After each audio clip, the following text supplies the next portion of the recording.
see what this teacher's about. I see. And go back and get beat up there a little bit. Because if you get too comfortable here, you won't grow anymore. So that's good. I appreciated that. That is good. He was a lot of fun, that Swansonim. I met him. Did you ever get to meet him? Yes, I did meet him. Whereabouts? In Cambridge. And, you know, I think maybe at the Divinity School, or I don't really remember. I wasn't at the famous meeting that Mark Epstein always talks about, where he met with, what's his name? The Tibetan Lama. Famous one where they asked about orange. Oh, yeah. Kalu Rinpoche. Yeah, Kalu Rinpoche, yeah. I wasn't there, but I saw him in Cambridge at different times, like that events. You know. I have a little bit of an offbeat question, but unique among all of the world's religions, there's been no war fought for Buddhism. No more what? There's been no war fought for Buddhism. Oh, yeah. In the Buddha's name. It's not quite true. We could, you know, Sri Lanka is an unfortunate example. For? Even in Duttagamani, you know, in the 9th century, he was after the Tamils. And he had Buddha's tooth. He took it out and put it on his spear. Took it out of the place in Kandy or wherever they kept it, you know. And he was out there brandishing it on the lash to his spear, you know. Yeah. In the 9th or 10th century. At around the time they kicked out the Mahayana and the Vajrayana out of Sri Lanka, where it used to be, you know, and they got back into being Orthodox Theravada. And then today, the Buddhist leaders in Sri Lanka are promoting this war against the Tamils, even still today. And the Westerners constantly point, you know, because they're desperate to prove that we're just as bad as them. They really are. And so that's their big thing. They jump on all over Sri Lanka, you know. Then there was these occasional inter-conflicts, you know, in Japan or in Tibet or somewhere, and they try to blow that up into a... But yes, you're right. There was no major crusade like of you know, global or continental proportions like that. But the Sri Lankan... Or international, one nation to another, conquering... Something like that. To spread the Buddhist flag into the long-term Sinhala-Tamil conflict, you know, which is a Buddhist-Hindu conflict, is unfortunately something that they can point to. But it's much less bad and much less large in scale than the many things that they've done. Why isn't this Why isn't this on the front page of the New York Times every day? When there is so much, there's such a drumbeat of the issue of religion being bad. I know. Because of its role in instigating and inflaming. I try. My Why the Dalai Lama Matters has to do with, in fact, you know, terrible subtitle I have, you know, Why the Dalai Lama Matters is title, subtitle, his solution, his act of truth as the solution for China, Tibet, and the world. And where the world comes in is... It's fantastic. The Tibetan movement is not supported, really, by governments in this world. I mean, they kind of like him, and he meets heads of state, but then they say, oh, it's just a religious meeting, and they you know, they're so scared of China, they want to make money with China. And yet it is the one major case internationally today that somebody's trying to liberate a genocidally oppressed people non-violently. It's like Gandhi was internal in India, where he had a huge majority over a small dominating minority. The Dalai Lama has a tiny little people under the giant China, under the boot of the giant China, trying to get the world to, by sheer moral power and, you know, goodwill and or demanding moral, you know, some kind of moral change on the part of the Chinese, non-violently seek liberation rather than, you know, terrorism and blowing up discotheques and what have you, and school buses and what have you. And yet, and we all say we want peace, all these governments and countries, but they don't support that. And in fact, they're even threatened by it. As I say, they act like, well, if that worked, then all our armies would be useless, that we like to spend money on and that who make so much money, you know. So much money is tied up in militarism on this planet. We're really engulfed in militarism. So naturally, there's not going to be a fuss made about some exception to the militarism. And so we're not getting proper credit for that, for sure. And all we get from the scholars is, oh, there was a little Buddhist conflict. Oh, see, you guys are just as bad as us. That's what we get. Even amongst Tibetan scholars. They say, oh, Thurman, oh, he's Shangri-La. Oh, yeah, there was a war over here for 2 weeks between this warlord and that warlord, and they claim to follow this and that lama. You know? Yeah.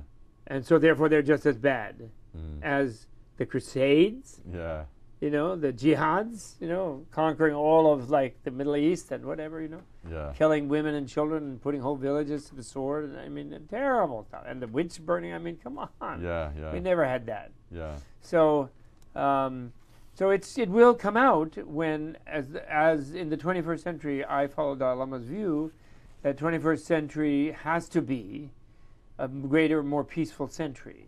And as peace, it becomes more esteemed rather than war being so esteemed. And as people realize war is unaffordable by everybody, in addition to being completely immoral and destructive, and no winner anymore, then Buddhism will get, I think. But then you see, there, we don't want to just get into a thing of like we're more peaceful than you as a religion. What we want to do is say, yeah, well, you can send us 20 Rambos, and I'll beat them up in our Son program, and they'll be gentle, nice people. You think you can never do anything about Rambo, and he'll just blow up your gas station and your police station in your little town, and he'll be a menace in the world, But we know how to deal with him. The Zen tradition has dealt with millions of Rambos over thousands of years. But all my writing has to do with, inner revolution, and this is why the Dalai Lama matters, especially those two, totally have to do with this topic. And so I'm here. I'm one to complain about where's the credit. Where's the credit? Why is not America paying attention to making less violence and demilitarizing, actually? For example, even now the Zen, I admire Zen tradition here, and I don't know Son, but the Zen people have been the best of teaching in prisons.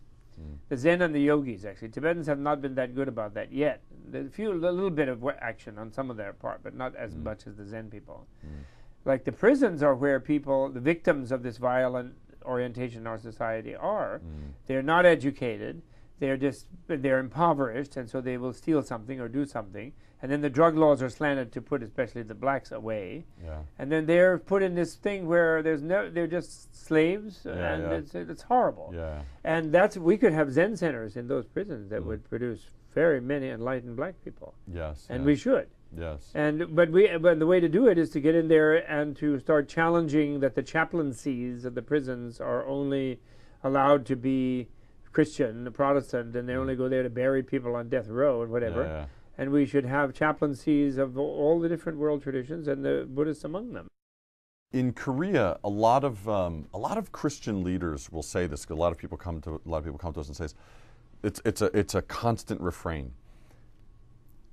When we believed in Buddhism, when our country people believed in Buddhism, we were poor, we were weak, we were abject.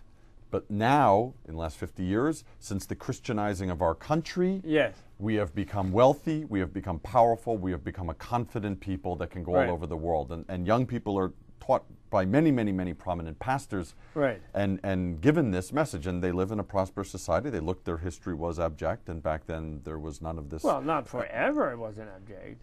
Yeah, but there were few. There was a thin crust of elites. There was an aristocracy that lived well, but by and large, most people were really. So this kind of teaching is given to a lot of people in Korea that to be a modern Korean, you need to believe as the Americans do, and if you keep on to your tradition. So how would you answer such a charge as that? Because there is this strong identity with a modern liberal democratic system, a materialistic society, a comfortable society, is part of the mind technology from the West is this Christian mind technology, and also the service to society, the poor and orphans, whereas our Buddhist traditions of the past never really emphasized this. And how would you well, first thing I guess I would say to them is good for you. You have developed a country, and you have gone into the Protestant ethic, and Max Weber, the sociologist, would congratulate you for following in the tradition of Benjamin Franklin, and Rockefeller and company. They also have suicide rates. There are suicide rates and marriage rates that go up. Also, and so that's fine. And maybe we Buddhists, first of all, it's not true that Korea was always poor. I think Korea was quite rich and powerful. They ceded Japan, after all. They were contenders for princesses from different Tang emperors. They were not always conquered by Mongolians and things. And they took to Buddhism precisely because they were wealthy. And when you have real wealth, and you get bored, and you realize there's more to life than just material comfort and pleasure, Buddhism has great technology of the inner opening up your heart and opening up inner realms and gaining really true happiness and not just temporary happiness. And so you So build monasteries. Buddhism, as Christian monasticism, also did,